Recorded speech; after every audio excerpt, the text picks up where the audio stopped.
औज़ुबिल्लाहिमिनश्शैतानिर्रजीम बिस्मिल्लाहिर्रहमानिर्रहीम। अस्सलाम वालेकुम डियर स्टूडेंट्स। आज के वीडियो लेक्चर के अंदर हम सेकंड ईयर बुक का टॉपिक पढ़ेंगे transgenic plant. This is an application of biotechnology. हम बायोटेक्नोलॉजी की एप्लीकेशन की सीरीज़ हम इन वीडियोस के अंदर पढ़ रहे हैं। तो आज हम बात करेंगे ट्रांसजेनिक प्लांट्स की। ट्रांसजेनिक प्लांट्स क्या होते हैं? ऐसे प्लांट्स जिनके अंदर कोई बाहर से जो कोई फॉरेन डीएनए, कोई जीन ऑफ इंटरेस्ट हम डाल देते हैं प्लांट के अंदर और फिर वो प्लांट के अंदर वो जीन एक्सप्रेस होती है और उस प्लांट से हमें प्रोडक्ट मिल जाती है उस जीन की।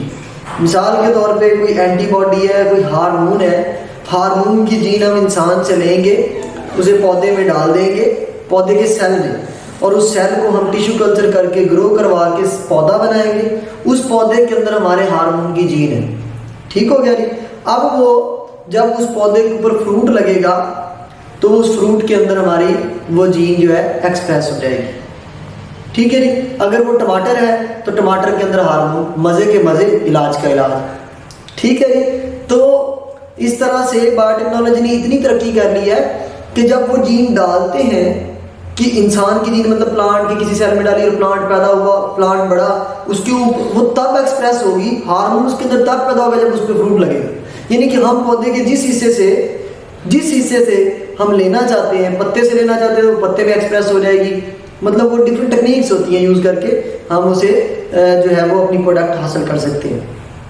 तो कैसे ये होता है इसको हम देखेंगे जी। ट्रांसजेनिक प्लांट सबसे पहले है कि डेवलप कैसे किए जाते हैं। तो ट्रांसजेनिक प्लांट में डेवलप करवाने के लिए सबसे पहले उसका प्रोटोप्लास्ट ले लिया जाता है। तो प्रोटोप्लास्ट कहाँ से लिया जाता है? प्रोटोप्लास्ट जो है बच्चे, उसकी जो सेल वाल है प्लांट के सेल की, वो उतार देते हैं तो पीछे प्रोटोप्लास्ट रह जाता है। ठीक है जी। वो प्रोटोप्लास्ट जो है फिर एक टेस्ट ट्यूब ले लेते हैं हम। ठीक है जी। उस टेस्ट ट्यूब के अंदर हम जीन ऑफ इंटरेस्ट डाल देते हैं। साथ में उस टेस्ट ट्यूब के अंदर हम इलेक्ट्रिक करंट जो है वो देते हैं और साथ हम प्रोटोप्लास्ट भी डाल देते हैं। जब हम इलेक्ट्रिक करंट देते हैं तो वो प्रोटोप्लास्ट के अंदर क्या कर देता है जी? पोर्स कर देता है, सेल्फ हीलिंग पोर्स। छोटे छोटे पोर्स होते हैं जो बाद में दोबारा रिकवर होके ठीक हो जाते हैं। वो पोर्स से वो जीन ऑफ इंटरेस्ट जो टेस्ट ट्यूब में था वो अंदर चला जाता है। ठीक है जी। और ये प्रोटोप्लास्ट, अब इस प्रोटोप्लास्ट के अंदर एक बाहर की जीन जा चुकी है अंदर। इस प्रोटोप्लास्ट को फिर हम बाहर निकालते हैं, एक कल्चर मीडिया पे ले जाते हैं, वहां पे इस प्रोटोप्लास्ट को ग्रो करवाते हैं। तो इससे क्या बन जाता है? एक पूरा प्लांट बन जाता है। और ये प्लांट क्या कहलाता है? ट्रांसजेनिक प्लांट कहलाता है। Transgenic plant. तो इस तरह से हमने बहुत से प्लांट्स बच्चे डेवलप करवाए हैं। उनमें हमारे पास जो है कॉर्न है, उनमें हमारे पास जो है वो कॉटन है। ठीक है जी। हमने बीटी कॉटन बनाई है, पाकिस्तान के अंदर ये बहुत मशहूर वैरायटी है कॉटन की, बीटी कॉटन। उसमें हमने उसे इंसेक्ट रेजिस्टेंट बनाया है। हमने उसके अंदर ऐसी जीन डाली है, ठीक है, ऐसी जीन डाली है जो जब वो कपास का पौधा बड़ा होता है तो वो अपनी बॉडी से ऐसे केमिकल खारिज करता है जो सूंडियों को करीब नहीं आने देते। ठीक है जी। और इस तरह वो पौधा खड़ा हुआ सूंडियों को करीब नहीं आने देता, सूंडियों से बचा रहता है। हमें पता है कि कपास के ऊपर सूंडियाँ बहुत जल्दी हमला कर देती हैं, लार्वा बहुत जल्दी हमला कर देते हैं, उसे नुकसान हो जाते हैं। ठीक है। कॉर्न है, कॉटन है, वीट है। हमने इस तरह से बहुत से प्लांट जो है ट्रांसजेनिक बनाए हैं। किस लिए बनाए हैं? इंसेक्ट रेजिस्टेंट बनाए हैं कि उनके ऊपर इंसेक्ट हमला ना कर सके। हर्बिसाइड रेजिस्टेंट बनाए हैं, उनके साथ जड़ी बूटियां ना ग्रो करें। यानी कि हमने ट्रांसजेनिक प्लांट बनाए हैं ताकि कोई नुकसान ना हो और हमारी क्रॉप बहुत ज़्यादा, यील्ड उसकी बहुत ज़्यादा हो जाए। डिजीज रेजिस्टेंट बना ली है हमने। हम ऐसी जीन्स इंट्रोड्यूस करवा देते हैं जो जीन उसे डिजीज से बचाती है। ठीक है। तो ये था कि किस तरह से हम जो है वो ट्रांसजेनिक प्लांट डेवलप करवाते हैं। ठीक है जी। अब ट्रांसजेनिक प्लांट जब हम डेवलप करवा लेते हैं तो ये बहुत पुरानी टेक्निक है और ये ग्रीन रेवोल्यूशन कहा जाता है। 1960s जो है डेकेड जो है, इसको ग्रीन रेवोल्यूशन कहा जाता है। इस दौरान बहुत से पौधे ट्रांसजेनिक बनाए गए। ठीक है जी। और वैरायटीज बनाई गई प्लांट्स के। ठीक है जी। और फिर उनकी क्रॉप प्रोडक्शन इंक्रीज कर गई, क्योंकि उस वक्त साइंटिस्ट को ये था कि 2020 तक, 2030 तक जो है पॉपुलेशन बहुत ज़्यादा बढ़ जाएगी। ठीक है जी। और जब पॉपुलेशन बढ़ेगी तो उसका क्या होगा, जो है फूड की जो नीड है वो कम हो जाएगी, वो ज़्यादा हो जाएगी, सॉरी ज़्यादा हो जाएगी, तो हमें ज़्यादा प्रोडक्शन करनी चाहिए। इसलिए फिर उन्होंने ये टेक्निक्स डेवलप करवाई। एग्री बिजनेस जो ये फिरते होते हैं ये स्प्रे वाले और ये कंपनीज हैं लाइक सजेंटा हो गई और इस तरह की कैंजो और ये बहुत बड़ी बड़ी कंपनीज जो हैं ये इन्होंने फिर अपनी आज भी डिफरेंट यूनिवर्सिटीज़ के अंदर इन्होंने अपनी ट्रांसजेनिक प्लांट, ट्रांसजेनिक क्रॉप्स लगाई हुई हैं ताकि वो उनको ग्रो करवाएं, उनकी प्रोडक्शन बढ़ाएं। इवन के क्योंकि किसी भी जो क्रॉप है उसकी प्रोडक्शन डिपेंड करती है फोटोसिंथेसिस पे। फोटोसिंथेसिस जितनी ज़्यादा होगी उतनी ही वो उसके ऊपर दाने या उसके ऊपर फल ज़्यादा लगेगा। तो अब कोशिश की जा रही फोटोसिंथेसिस को ज़्यादा करवाने का रोल किसका है? रुबिस्को का। किसका है जी? रुबिस्को एंजाइम का।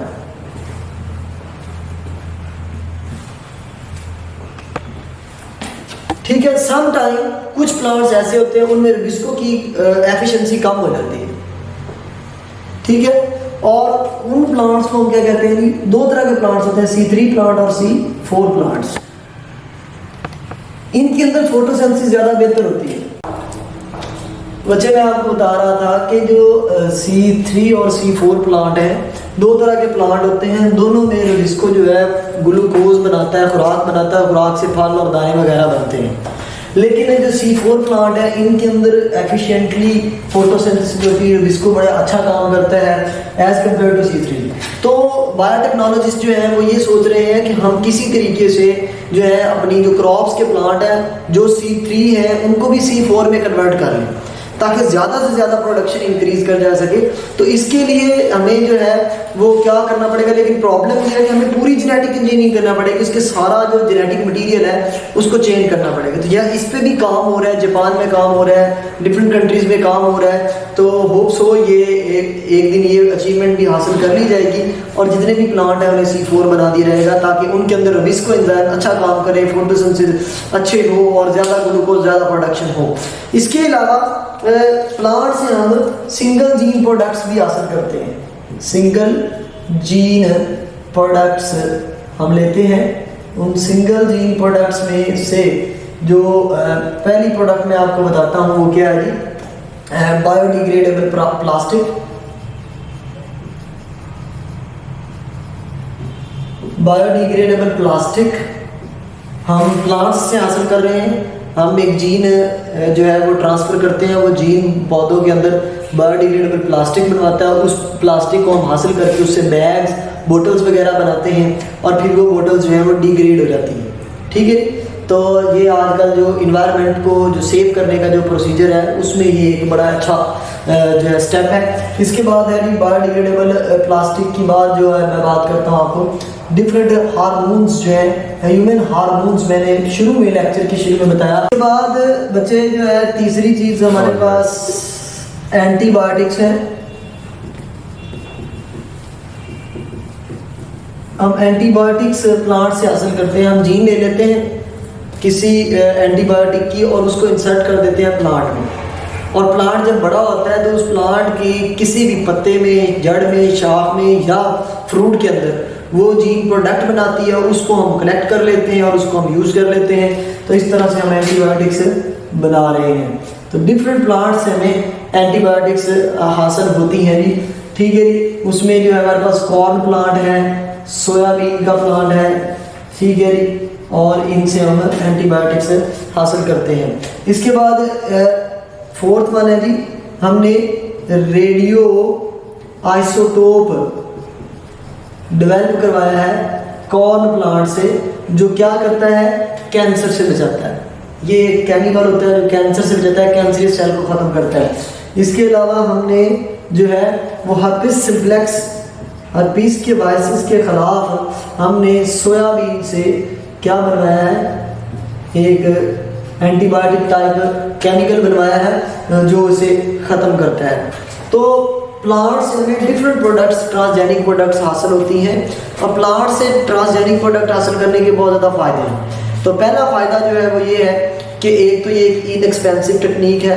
दूसरा ये है कि क्योंकि जब आप पौधे से कोई चीज़ नेचुरली पैदा करवा रहे हैं तो वो वायरस फ्री होगी, उसमें पैथोजन नहीं होंगे, वो साफ होगी एज़ कम्पेयर टू जो आप फैक्ट्री में या केमिकली जो पैदा करवाते हैं, लैब में पैदा करवाते हैं, उस एज़ कम्पेयर टू दैट ये ज़्यादा बेहतर है। और इन चीज़ों को पैदा करवा के इनके क्लिनिकल ट्रायल्स चल रहे हैं और होप्स हो ये एक बेहतरीन टेक्नोलॉजी है और फ्यूचर में ये इसके बड़े जो हैं वो फ़ायदे होंगे। तो ये था आज का हमारा वीडियो लेक्चर। कल वाले नेक्स्ट वीडियो में आपसे मुलाकात होगी। अल्लाह हाफ़िज़।